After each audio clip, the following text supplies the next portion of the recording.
এবার আশুরার দিন আমাদের করণীয় কি? আশুরার দিন 1 নম্বর করণীয় হলো তওবা ইস্তেগফার করা। 1 নম্বর করণীয় কি?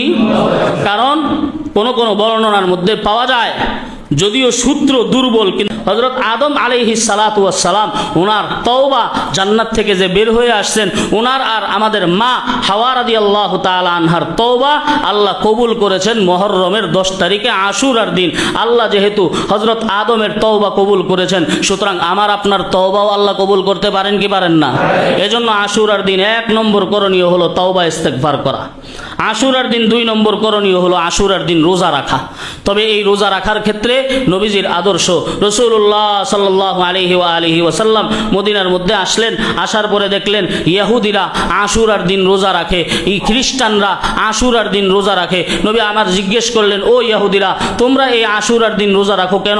ইহুদিরা বলে, ইয়া রাসূলুল্লাহ, এই দিন বড় সম্মানিত, এই দিনে আমাদের নবী হযরত মুসা আলাইহিস সালাম এবং বনি ইসরাইলকে লোহিত সাগর পার হইয়া আল্লাহ পাক রব্বুল আলামিন ফেরাউন এবং তার সম্প্রদায়ের নির্যাতন থেকে হেফাজত করেছেন, সেই শুকরিয়া আদায় স্বরূপ আমরা রোজা রাখি। নবীজি বলেন, নাহনু আহাক্কু বিমূসা মিনকুম, মুসা তোমাদের যত কাছে, তোমরা মুসার যত কাছে, এর চেয়ে আমি মুহাম্মদের সম্পর্ক মুসার সাথে আরো বেশি। সুবহানাল্লাহ।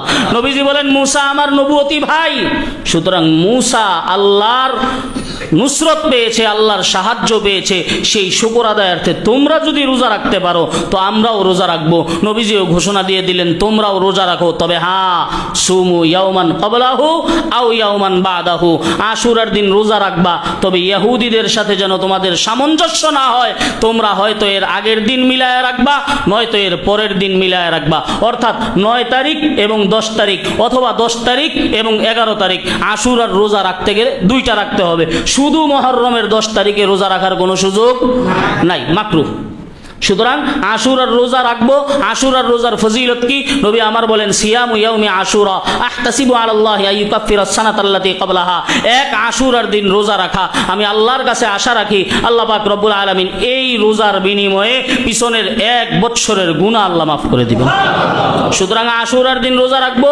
উত্তম হলো 9 তারিখের সাথে মিলায়া রাখা। সুতরাং বুধবার দিন আশুরা, মঙ্গলবার এবং বুধবার রোজা রাখা। কেউ যদি পারে তো মঙ্গলবার, বুধবার, বৃহস্পতিবার এই 3 দিন রোজা রাখা, এটা হলো সবচেয়ে উত্তম। আর না পারলে অন্তত মঙ্গলবার বা বুধবার বা বৃহস্পতিবার, কিন্তু উত্তম হলো মঙ্গলবার এবং বুধবার, 9 আর 10। আশুরার দিন করণীয় হলো এই কাজগুলো।